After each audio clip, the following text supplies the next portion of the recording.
সমুদ্রের মধ্যে টেনে আনা হচ্ছে অভিশপ্ত ট্রলার। বঙ্গোপসাগরের গভীর সমুদ্রে ডুবে যাওয়া ট্রলার এবার 10টি ট্রলার মিলে আনছে টেনে। এক্সক্লুসিভ ভিডিও আমাদের কাছে।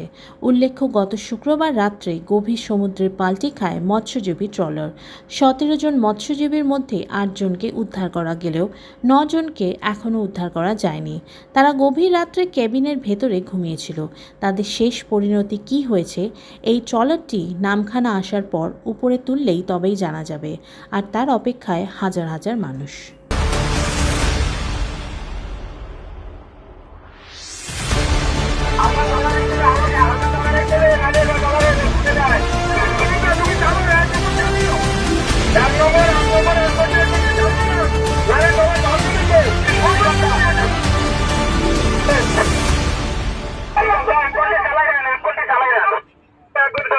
হালকা বাড়া দিচ্ছে, ঠিক আছে?